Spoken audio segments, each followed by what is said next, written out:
क्या पता भाई जाली तो होगी।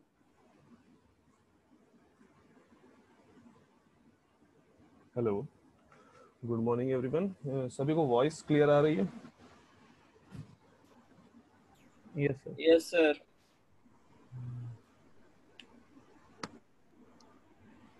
एक्चुअल में मेरे एरिया में कुछ नेटवर्क का, तो उस वजह से आज दिक्कत हो रही है। अच्छा, अभी तक हम लोगों ने क्या कर लिया है, कहाँ तक हुआ है हमारा?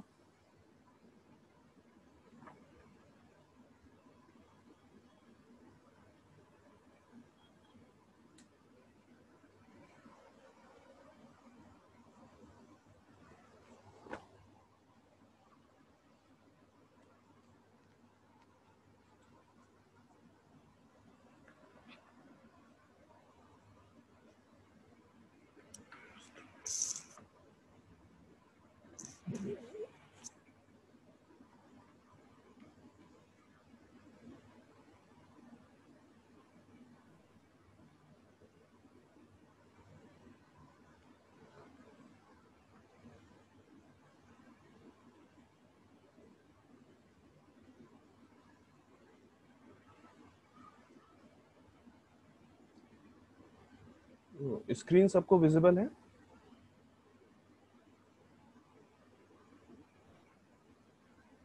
Yes sir. I guess last class में हम लोगों ने जब शायद 4 सितंबर को हुई थी, तो हम लोगों ने ईके डायग्राम फिनिश किया था, है ना? उसके अलावा तो अभी कुछ नहीं किया है कि इफेक्टिव मास में कुछ किया था।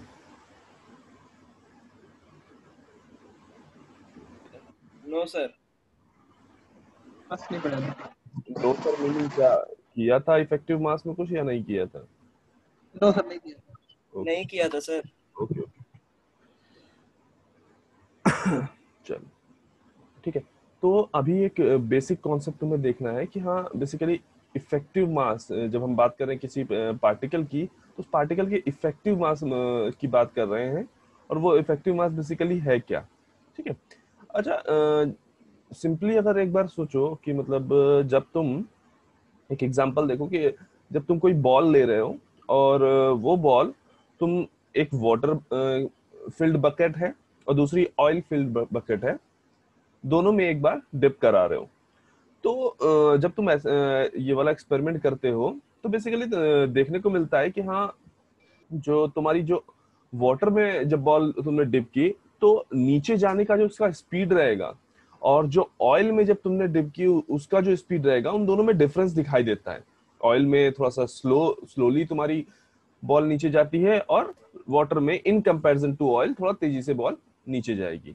अच्छा, ऐसा क्यों होता है?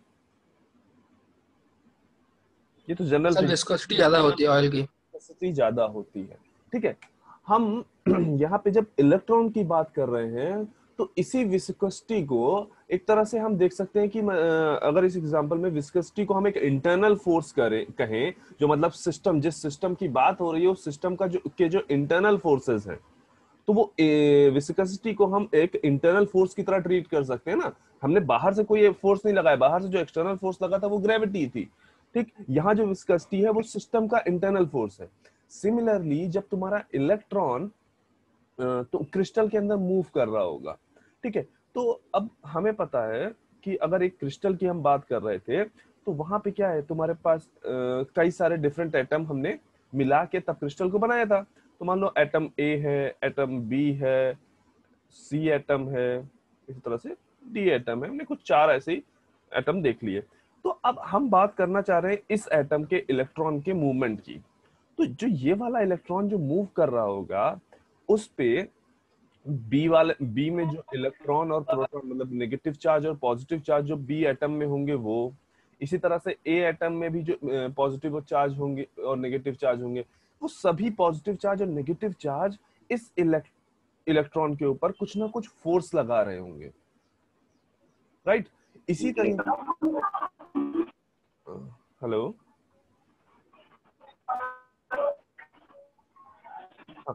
इसी तरीके से और भी कई सारे इंटरनल फोर्स क्रिस्टल के अंदर तुम्हारे इलेक्ट्रॉन के ऊपर लग रहे होंगे, जिनको हम कैलकुलेट नहीं कर पाते हैं, हमें ये तो समझ में आता है कि हाँ कुछ ऐसा कुछ फोर्सेस जो हैं वो लग रहे हैं, लेकिन ये नहीं क्लियर होता है कि हाँ एग्जैक्टली कौन से फोर्सेस लग रहे हैं, या उनकी जो मैथमेटिकल कैलकुलेशन है वो ऐसा कुछ हम नहीं कर पा रहे हैं। ठीक, तो उस चीज को एसोसिएट करने के लिए, मतलब जो ये इंटरनल फोर्सेस थे, इनको प्रॉपरली समझने के लिए या इनको क्लासिकल मैकेनिक्स में भी डिफाइन करने के लिए हमने एक कॉन्सेप्ट क्रिएट किया इफेक्टिव मास का, राइट। तो उस हमने इन जनरल अगर एक बात की, जब कोई इलेक्ट्रॉन क्रिस्टल में मूव कर रहा है तो उस इलेक्ट्रॉन के ऊपर एक एक्सटर्नल फोर्स लग रहा होगा, जो मे बी हम इलेक्ट्रिक फील्ड दे के लगा रहे हैं।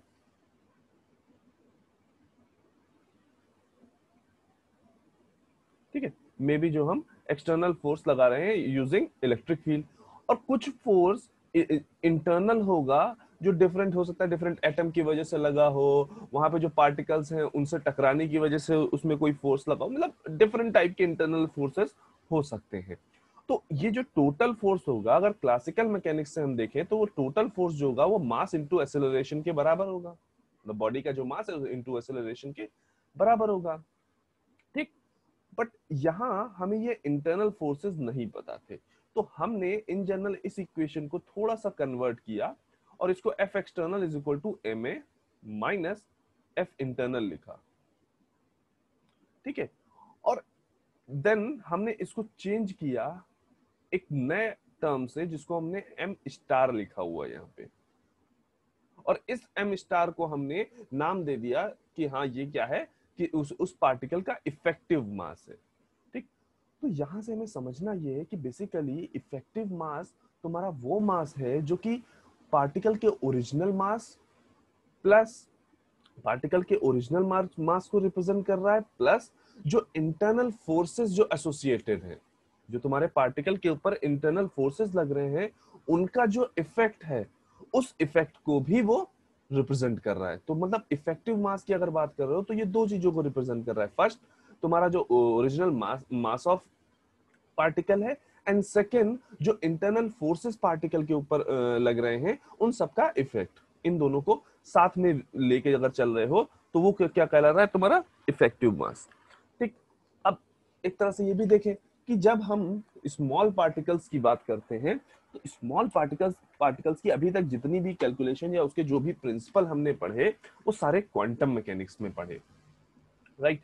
और जो ये F is equal to M A principal है, F is equal to M A, ये बेसिकली क्या है, तुम्हारा क्लासिकल मैकेनिक्स का एक प्रिंसिपल है।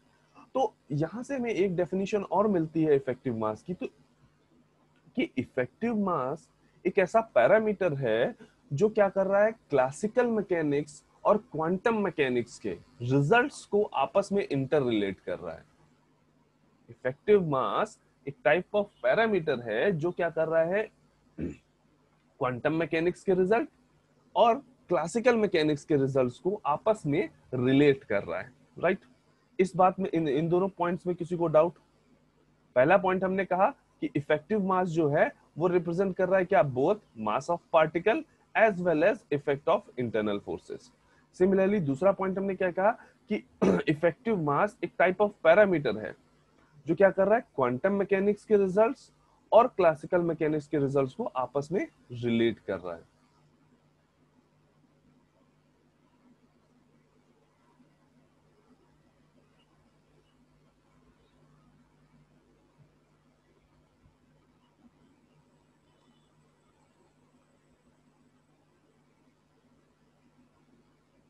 ठीक है, तो इन केस अब हम अगर एक बात कहें कि मान लो हमारे पास जो क्रिस्टल था उसमें हमने एक इलेक्ट्रिक फील्ड ई दी हुई है, अगर हमने अपने क्रिस्टल को इलेक्ट्रिक फील्ड ई दिया है तो उसमें जो एक्सटर्नल फोर्स लग रहा होगा वो क्या होगा, माइनस क्यू इंटू ई।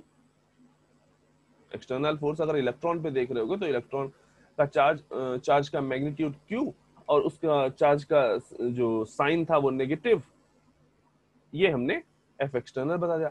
अब F external is equal to क्या हमने अभी पढ़ा है, एम स्टार ए।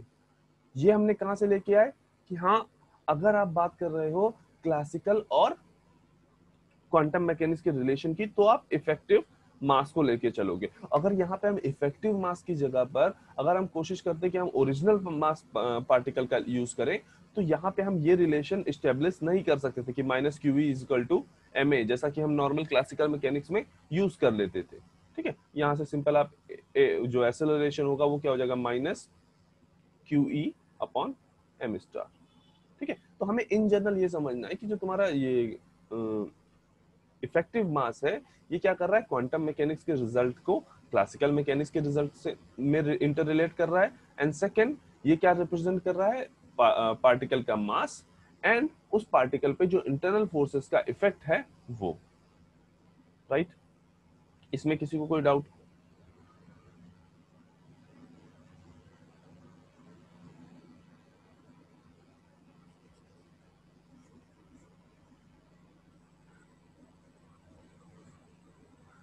इफेक्टिव मास में किसी को कोई डाउट?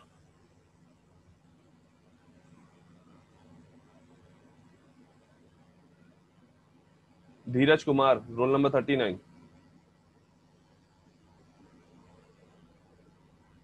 हेलो, हाँ बेटा, good morning sir. Good morning बेटा। बेटा इफेक्टिव मास क्या होता है जो अभी हमने बताया? हेलो हाँ बेटा, हेलो हेलो सर, वॉइस आ रही है सर? हाँ बेटा, वॉइस आ रही है, आपकी प्रॉपर वॉइस आ रही है।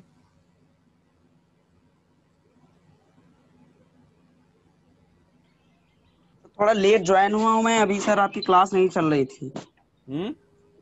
अभी 5 मिनट पहले सर मैं ज्वाइन हुआ हूँ सर, अभी आपकी क्लास नहीं चल रही थी सर।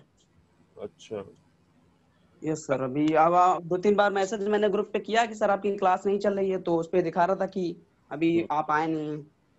अच्छा, किस ग्रुप पे आपने किया था मैसेज? सर वो अरे व्हाट्सएप वाले ग्रुप पे। अच्छा अच्छा, EC 3132 क्लासमेट्स वाले। ओके। तो कब आपने ज्वाइन किया, कितनी देर पहले ज्वाइन किया है? 5 मिनट पहले। हाँ, अच्छा, और आते ही आते आपको पहले लगा कि आपको अटेंडेंस लगा देनी चाहिए, क्लास में क्या हो रहा है, क्या पढ़ाया जा रहा है वो नहीं पढ़ना चाहिए। राइट?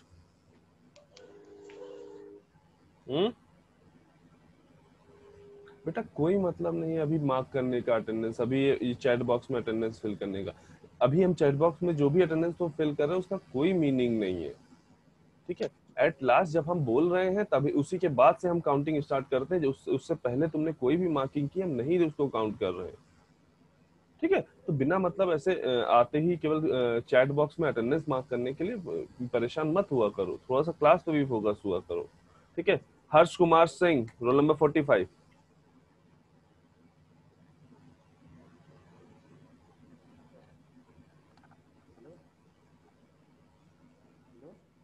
हर्ष कुमार,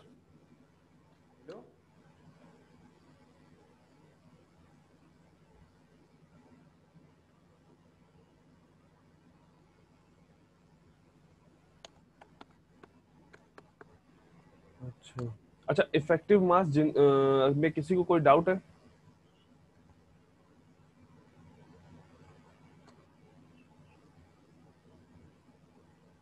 ठीक है, अच्छा, इफेक्टिव मास में किसी को कोई डाउट है? No sir. No sir.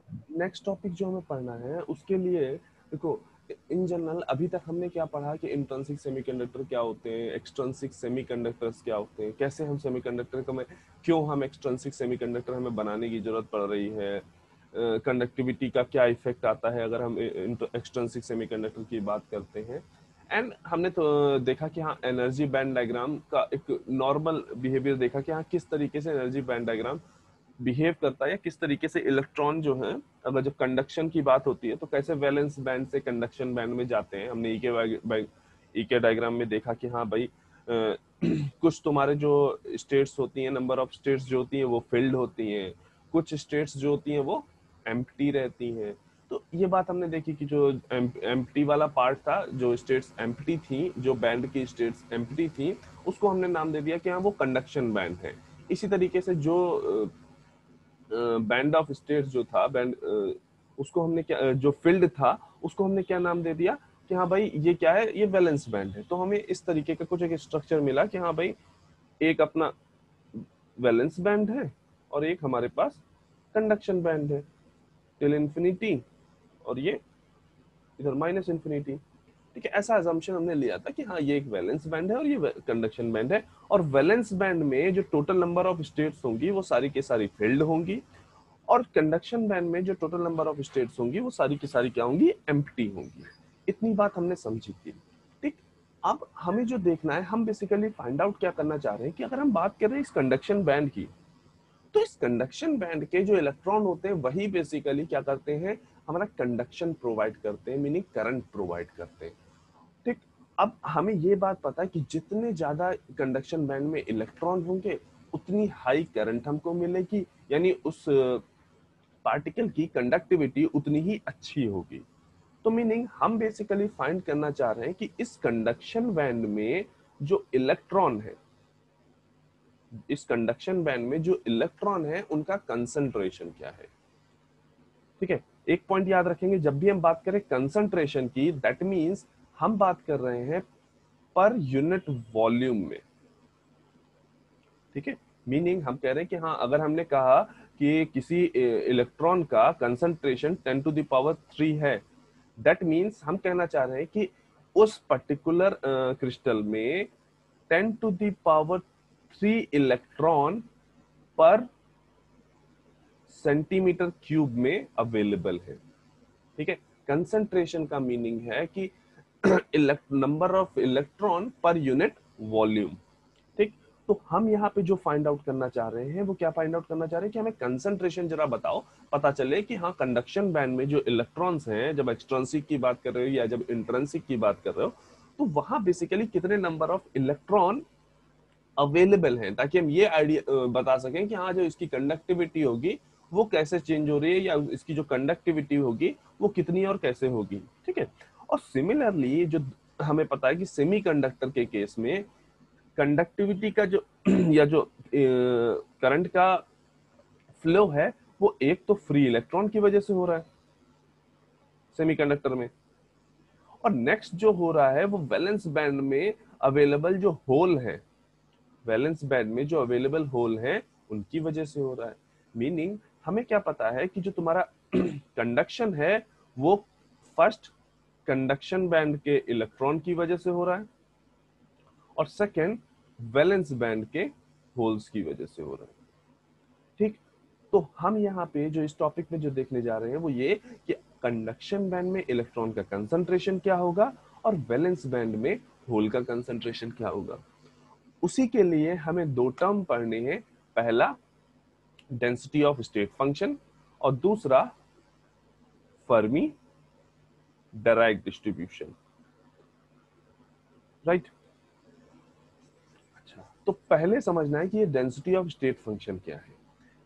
Basically density of state function क्या बताता है कि अगर आप बात कर रहे हो किसी पर्टिकुलर स्टेट की, किसी पर्टिकुलर एनर्जी स्टेट की अगर आप बात कर रहे हो, तो उस एनर्जी स्टेट में अगर आप कह रहे उस एनर्जी स्टेट में पर यूनिट वॉल्यूम में, सॉरी थोड़ा सा रिफ्रेम करते हैं इसको। डेंसिटी ऑफ फंक्शन बेसिकली आपको क्या बताता है कि किसी पर्टिकुलर एनर्जी स्टेट में या किसी पर्टिकुलर एनर्जी लेवल में कितनी नंबर ऑफ स्टेट हैं पर यूनिट वॉल्यूम में। मीनिंग जब हम बात करते हैं ऐसे किसी एनर्जी बैंड की, तो बैंड का मतलब है यहाँ पे 1 2 3 ऐसे कई सारे एनर्जी लेवल्स हो सकते हैं। मान लो ये E1 है, यहाँ पे E2 है, यहाँ पे E3 है, ऐसे कई सारे एनर्जी लेवल हो सकते हैं। तो अगर हम बोलें कि ये पर्टिकुलर ये एनर्जी लेवल है, मतलब हम E1 एनर्जी लेवल की अगर हम बात करें और इस E1 एनर्जी लेवल में कितनी नंबर ऑफ स्टेट्स है, नंबर ऑफ स्टेट्स का मतलब कि जहां जिनके बराबर या जितने इलेक्ट्रॉन इसमें उस स्टेट में फिल्ड हो सकते हैं। जैसे हम नॉर्मल सिंगल एटम के लिए एसपीडीएफ में देखते हैं कि एसपीडीएफ में अगर हम बात करते हैं तो एस में कितनी नंबर ऑफ स्टेट होती है, 2 नंबर ऑफ स्टेट्स होती हैं जिसमें इलेक्ट्रॉन आ सकते हैं। सिमिलरली पी जो एनर्जी लेवल होता है उसमें कितनी नंबर ऑफ स्टेट्स होती है, 6 नंबर ऑफ स्टेट होती है। इसी तरीके से अगर हमें जब हम होल क्रिस्टल में फाइंड आउट करने की कोशिश करते हैं नंबर ऑफ स्टेट्स पर यूनिट वॉल्यूम, तो हमें क्या करना होता है, एक स्टेट फंक्शन यूज करना है जिसको हमने क्या बोला, डेंसिटी ऑफ स्टेट फंक्शन। तो डेंसिटी ऑफ स्टेट फंक्शन क्या देगा, ये क्या देगा, number of state per unit volume at given energy level. किसी पर्टिकुलर एनर्जी लेवल पे अगर आपको total number of states find out करनी है पर यूनिट वॉल्यूम, तो आप क्या करोगे, डेंसिटी फंक्शन का यूज करोगे। उसको रिप्रेजेंट करेंगे हम एन ई से, राइट।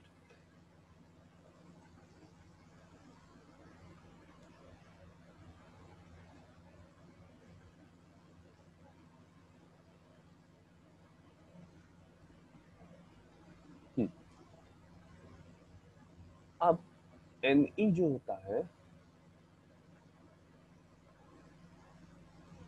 किसी भी आर्बिट्री एनर्जी लेवल के लिए NE को हम रिप्रेजेंट करते हैं गामा अंडर रूट ई से। किसी भी आर्बिट्री एनर्जी लेवल के लिए हम जो हमारा डेंसिटी ऑफ स्टेट फंक्शन है उसको रिप्रेजेंट करते हैं गामा ई से, ठीक। यहाँ पे गामा क्या है, एक पर्टिकुलर कांस्टेंट है जो कि डिपेंडेंट होता है तुम्हारे इफेक्टिव मास पे, ठीक।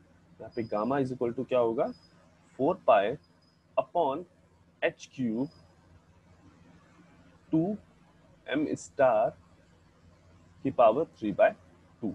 ये बेसिकली तुम्हारी गामा की वैल्यू होगी, ठीक है। गामा पूरी तरीके से कांस्टेंट है, जस्ट केवल डिपेंडेंट है इफेक्टिव मास पे, पार्टिकल के इफेक्टिव मास की। जिस पार्टिकल के लिए तुम number of states find out करने की बात कर रहे हो उस पार्टिकल की के इफेक्टिव मास पे डिपेंड कर रहा है। अगर तुम डेंसिटी ऑफ स्टेट फंक्शन तुम होल्स के लिए देख रहे होगे तो ये होल का इफेक्टिव मास होगा, अगर इलेक्ट्रॉन के लिए देख रहे होगे तो ये इलेक्ट्रॉन का इफेक्टिव मास होगा, राइट। तो ये तो हो गई बात जब आप किसी जनरल एनर्जी लेवल की बात कर रहे हो। बट हमें जो एनर्जी लेवल्स जहां पे number of states find out करनी है वो क्या थे, एक तो कंडक्शन बैंड था, दूसरा वैलेंस बैंड था। अब कंडक्शन बैंड पे अगर हम फोकस हो तो कंडक्शन बैंड में जितने भी एनर्जी लेवल होंगे, मान लो ये E1, ऐसे E2, ऐसे कई सारे एनर्जी लेवल E3, इस तरह से जितने भी एनर्जी लेवल होंगे उन सब की एनर्जी इस एनर्जी लेवल EC से ज्यादा होगी। मतलब हम अब जो बात करने जा रहे हैं डेंसिटी, अगर हम केवल कंडक्शन बैंड की बात करें तो कंडक्शन बैंड में जो हम एनर्जी लेवल देखेंगे उन सब की एनर्जी E जो होगी वो ग्रेटर देन EC होगी। मीनिंग हम डिफाइन करना चाहते हैं कि density of state function defined हो only for E greater than EC, ठीक है। जब तक एनर्जी ग्रेटर देन EC है उसके लिए हमें डिफाइन करना था एक डेंसिटी फंक्शन। तो वो क्या होगा, NE is equal to gamma E minus EC। Reason देखो, डेंसिटी ऑफ स्टेट यानी जो number of state per unit volume है वो आपकी रियल पार्ट होंगी और E माइनस EC हमेशा positive by E greater than EC, ठीक है। तो ये अगर आप कंडक्शन बैंड की बात कर रहे हो तो वहां पे डेंसिटी ऑफ स्टेट्स जो होगा वो तुम्हें इससे मिलेगा। सिमिलरली जब आप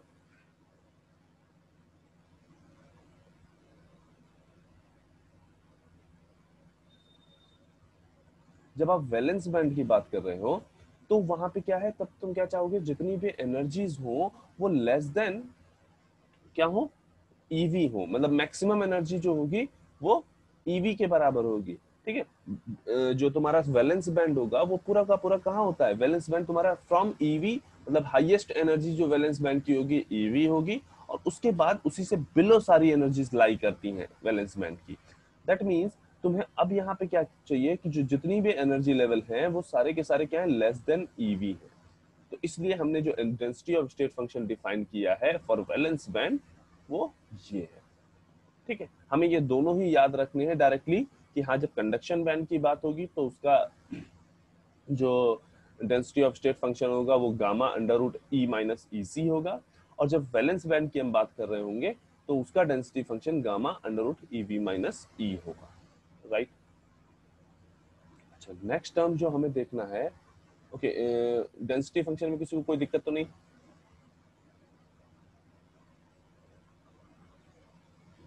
नो सर। नेक्स्ट टर्म जो हमें देखना है वो है फर्मी डायराक डिस्ट्रीब्यूशन। ठीक, ये फर्मी डायराक डिस्ट्रीब्यूशन बेसिकली क्या करेगा कि अभी तक हमने डेंसिटी फंक्शन से ये तो फाइंड कर लिया कि नंबर ऑफ स्टेट्स कितनी है, राइट। बट अब हमें सेकंड क्या फाइंड आउट करना है कि उन स्टेट्स को में, वो जो स्टेट्स हैं उन स्टेट्स में इलेक्ट्रॉन अवेलेबल है या नहीं है। तो हम डायरेक्टली पोजीशन तो फाइंड आउट नहीं कर सकते थे, ये बात हमें क्वांटम मैकेनिक्स से क्लियर थी। उसके लिए हमने क्या किया कि जो तुम्हारी एनर्जी स्टेट्स हैं वो ऑक्यूपाइड हैं बाय द इलेक्ट्रॉन या नहीं, या अनऑक्यूपाइड हैं बाय द इलेक्ट्रॉन, उसकी हमने प्रोबेबिलिटी फाइंड आउट की, या एक कहें कि एक प्रोबेबिलिटी का फाइंड आउट करने का एक फंक्शन क्रिएट किया, और उसी फंक्शन को हमने क्या बोल दिया, फर्मी डायराक डिस्ट्रीब्यूशन। तो मीनिंग फर्मी डायराक डिस्ट्रीब्यूशन क्या है, वो क्या कर रहा है, प्रोबेबिलिटी प्रोवाइड कर रहा है कि कोई भी किसी पर्टिकुलर एनर्जी स्टेट की, कि वो पर्टिकुलर एनर्जी स्टेट इलेक्ट्रॉन से ऑक्यूपाइड है या नहीं है, जब आप किसी स्पेसिफिक एनर्जी लेवल पे बात कर रहे हो। ठीक, ये क्या प्रोवाइड करेगा, प्रोबेबिलिटी प्रोवाइड करेगा किस चीज की, कि एनर्जी स्टेट इलेक्ट्रॉन से ऑक्यूपाइड है या नहीं है। इतनी बात में कोई दिक्कत नहीं। ठीक, अच्छा, अब इसको कुछ इस तरीके से समझो, हम करना क्या चाह रहे थे,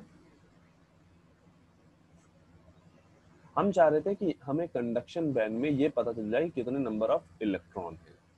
तो हमने कुछ ये किया कि हमने सारे एनर्जी लेवल पे, जितने भी एनर्जी लेवल थे, उन सब में कितनी स्टेट्स हो सकती हैं, या एक तरह से कहें कितने प्लेसेस हो सकते हैं जहां जिनको इलेक्ट्रॉन ऑक्यूपाई कर सकता है, या जिनकी एनर्जी के इक्विवेलेंट इलेक्ट्रॉन एनर्जी रख सकता है।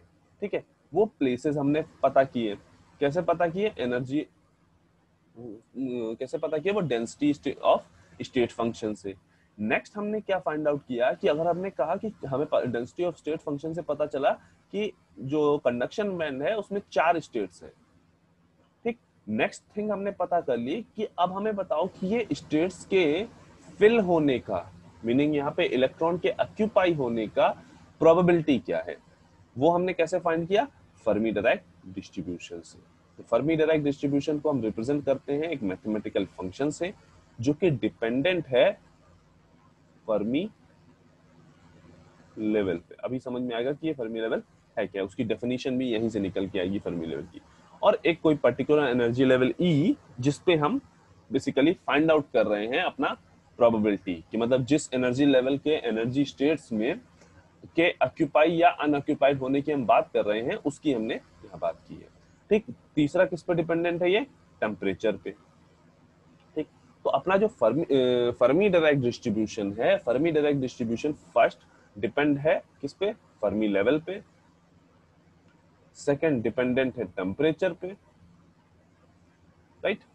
और नेक्स्ट जो जिस पर्टिकुलर एनर्जी लेवल की आप बात कर रहे हो उस पे डिपेंडेंट है, वो तो अलग ही चीज है। इतनी बात में कोई दिक्कत नहीं, ठीक है। अच्छा, अब अगर हम बात करें सर, ये ई माइनस बेटा, सर, हेलो। हाँ हाँ बेटा, क्या बोल, हेलो। हाँ हाँ बताइए। हाँ सर, ये ई माइनस ई एफ एक बार बता दीजिए क्या है, फिर से समझ ई में नहीं आया। माइनस ई, देखो ई बेसिकली वो एनर्जी लेवल है जिसकी हम बात कर रहे हैं जब हम फर्मी डायराक डिस्ट्रीब्यूशन या प्रोबेबिलिटी फाइंड आउट करने जा रहे हैं, तो किसी पर्टिकुलर एनर्जी लेवल के लिए बात कर रहे होंगे। वो पर्टिकुलर एनर्जी लेवल है ई, राइट। और जो ई एफ यहाँ पे है वो है फर्मी लेवल, राइट। अब फर्मी लेवल क्या है वो आगे अभी हम डिफाइन करेंगे, अभी वो हमने डिफाइन नहीं किया है कि बेसिकली फर्मी लेवल क्या है। बस अभी के लिए हमें याद करना है कि जो ई है वो क्या है, जिस एनर्जी लेवल पे आप probability of electron find out करने जा रहे हो, या इलेक्ट्रॉन के एनर्जी स्टेट के ऑक्यूपेंसी की प्रोबेबिलिटी फाइंड आउट करने जा रहे हो, वो है एनर्जी लेवल ई। ठीक, और ई एफ यहाँ पे क्या है, फर्मी लेवल है। ठीक है, ओके सर। ओके। अच्छा, अब हम बात करते हैं, जब हम टेम्परेचर, हमने कहा कि हमारा जो टेम्परेचर है T वो 0 डिग्री केल्विन हम बेसिकली डिफाइन करना चाह रहे हैं फर्मी लेवल को, उसके लिए कुछ केसेस लेंगे, उन केसेस के अकॉर्डिंग हम फर्मी लेवल की दो डेफिनेशंस बनाएंगे।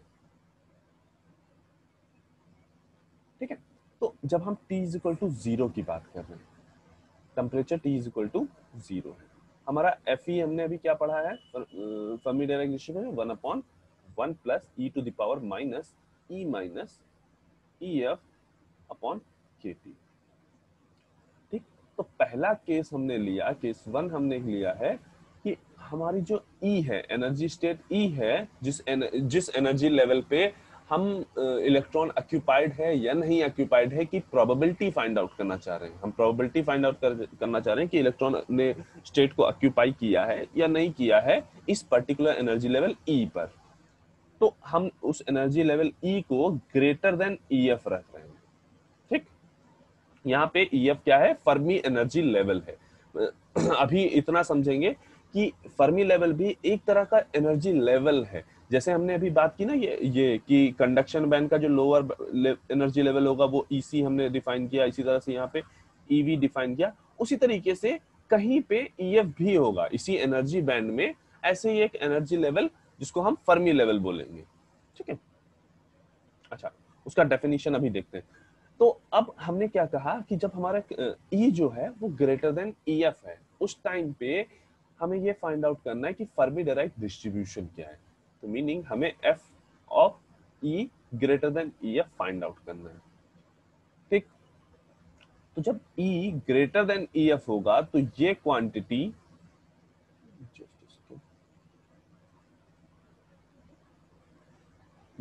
ये क्वांटिटी मतलब E माइनस EF, ये पॉजिटिव क्वांटिटी होगी। जो E माइनस EF है ये एक पॉजिटिव क्वांटिटी होगी, करेक्ट। तो ये क्या हो जाएगा, 1/1 plus E to the power some positive quantity divide by temperature T कितना हमने लिया, 0, डिवाइड बाई 0।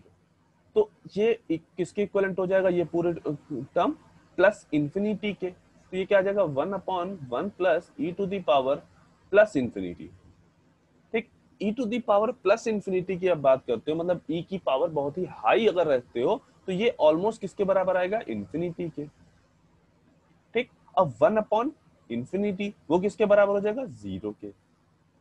मीनिंग हमें यहाँ पता चलता है कि अगर आप temperature T is equal to 0 degree Kelvin की बात कर रहे हो तो जितने भी एनर्जी लेवल E इस फर्मी एनर्जी लेवल के अबव में होंगे, वहां सब पे इलेक्ट्रॉन के एनर्जी स्टेट ऑक्यूपाई करने की प्रोबेबिलिटी जो होगी वो क्या आ रही है, 0 आ रही है।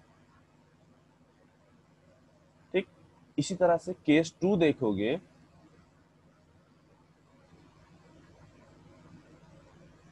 वहां पे हमने क्या लिया है, हमने सारे वो एनर्जी लेवल कंसीडर किए हैं जिनकी एनर्जी लेस देन EF है, जिनकी एनर्जी लेस देन EF है, राइट। तो अब हमने वहां पे फाइंड आउट करना है कि हाँ फर्मी डायरेक्ट डिस्ट्रीब्यूशन क्या रहा है E लेस देन EF पे। टेम्परेचर अभी भी हमने वही T is equal to 0 degree Kelvin लिया हुआ है।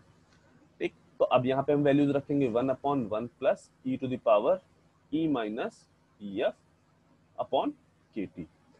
अब यहाँ पे देखो, जब E less than energy level E जो है वो फर्मी एनर्जी लेवल से लेस देन है, यानी बिलो लाई कर रहा है उसके, दैट मींस ये वाली जो क्वांटिटी होगी ये क्या होगी, नेगेटिव होगी। ठीक, अब सम नेगेटिव क्वांटिटी अपॉन 0 क्या हो जाएगा, माइनस इंफिनिटी हो जाएगा, मतलब 1/1 plus E to the power minus infinity. अब E to the power minus infinity equal to होगा 0, ये किसके बराबर होगा, 0 के। तो ये क्या आ जाएगा, 1/1 plus 0, that means equal to 1। तो यहां से हम कुछ कंक्लूजन्स निकालते हैं। वो क्या है कि जब एनर्जी किसी एनर्जी लेवल E की हम बात कर रहे हैं जो कि ग्रेटर देन है EF, फर्मी एनर्जी लेवल से ग्रेटर देन है, तो वहां पे इलेक्ट्रॉन के ऑक्यूपाई करने की जो प्रोबेबिलिटी होगी वो क्या आ रही है, 0 आ रही है। और second at T is equal to 0 degree. और दूसरा केस हमें क्या मिला, E लेस देन EF पे फर्मी इलेक्ट्रॉन के एनर्जी स्टेट ऑक्यूपाई करने की प्रोबेबिलिटी हमें क्या मिली, 1 मिली, 1 मिली।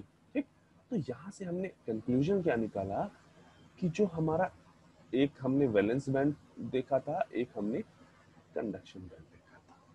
ठीक, अब ये क्या कह रहा है कि फर्मी लेवल जो है, फर्मी लेवल से ऊपर वाली यानी फर्मी लेवल से अबव की एनर्जी की जब आप बात कर रहे हो तो वहां पे T इज इक्वल टू 0 पे कोई भी इलेक्ट्रॉन अवेलेबल नहीं होगा, 0% चांसेस है कि वहां पे कोई भी इलेक्ट्रॉन हो। सिमिलरली जब आप फर्मी लेवल से नीचे की बात करोगे, फर्मी लेवल से बिलो जितनी भी एनर्जीज हैं उन सब की बात करोगे, तो at T is equal to 0 degree Kelvin वहां पे इलेक्ट्रॉन के अवेलेबल होने की प्रोबेबिलिटी क्या है, 100% है, 1 है, प्रोबेबिलिटी क्या है, 1 है। ठीक, अच्छा, एक कॉन्सेप्ट हम के डायग्राम में ऑलरेडी पढ़ चुके हैं कि जो वैलेंस बैंड होता है, जब T is equal to 0 degree Kelvin की बात करते हो तो सारे जो भी कोवेलेंट बॉन्ड होते हैं वो प्रॉपरली बॉन्डेड रहते हैं, और जो भी इलेक्ट्रॉन होते हैं वो सारे के सारे कहां पाए जाते हैं, वैलेंस बैंड में।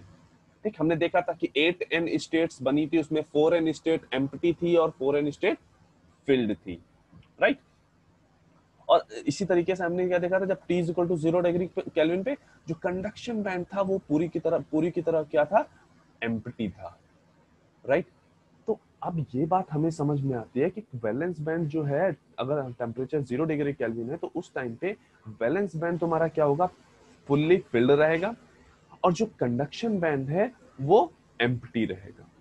ठीक, तो वहां से हमें एक चीज दिखती है कि ये जो फर्मी एनर्जी लेवल है ना, EF, ये in between both the band होगा, इन दोनों बैंड के बीच में कहीं पे लाई करेगा। अब वो यहां हो सकता है, यहां हो सकता है, यहां हो सकता है, उसकी डिपेंडेंसी के अकॉर्डिंग वो अभी चेंज होगा। अभी आगे जैसे जैसे बढ़ते जाओगे ये देखते जाओगे कैसे फर्मी लेवल का जो लेवल है वो चेंज हो रहा है एनर्जी।